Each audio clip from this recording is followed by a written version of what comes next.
இன்றைக்கி என்ன பார்க்க போகிறோம்னா கொங்குனோட ஸ்பெஷல் தக்காளி பஜ்ஜி இல்லாட்டி தக்காளி கடைசல் கூட சொல்லலாம். சும்மா சுட சுட இட்லிக்கு செம்ம டேஸ்ட்டாக இருக்குங்க. 2 இட்லிக்கு 10 இட்லி கூட சேர்த்து சாப்பிட்லாம், அவ்வளோ ஒரு டேஸ்ட்டாக இருக்கும். இது செய்கிறது ரொம்ப சிம்பிள் தான். வாங்க குக்கர்லேயே தாளிச்சு விட்டலாம்.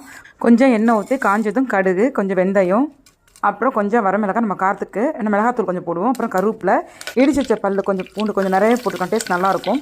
அப்புறம் சின்ன வெங்காயம், பெரிய வெங்காயம் போடலாம், பட் ஆனால் சின்ன வெங்காயம் ரொம்ப டேஸ்ட் நல்லாயிருக்கும். இது நல்லா ஒரு அரை வதக்கிட்டு உங்களுக்கு 2 கப்பு தக்காளி போட்டு நல்லா வதக்கிக்கலாம்.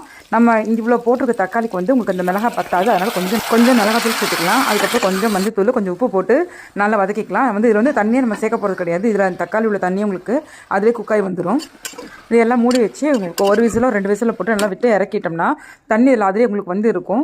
அந்த தண்ணியெல்லாம் வடிச்சிட்டு நம்மள பருப்பு கொஞ்சம் கொத்தமல்லி தலை போட்டு நல்லா பருப்பு நல்லா கடகடன்னு கடைஞ்சிட்டு மறக்காமல் தண்ணி எடுத்து ஊற்றி நல்லா திரும்ப ஒரு கிண்டு ஊற்றி எடுத்து நல்லா மிக்ஸ் பண்ணி வச்சிட்டோம்னா கொங்கு நாட்டு பஜ்ஜி ரெடி. நீங்களும் வீட்டிலே ட்ரை பண்ணி பார்த்துட்டு கமெண்ட் பண்ணுங்கள்.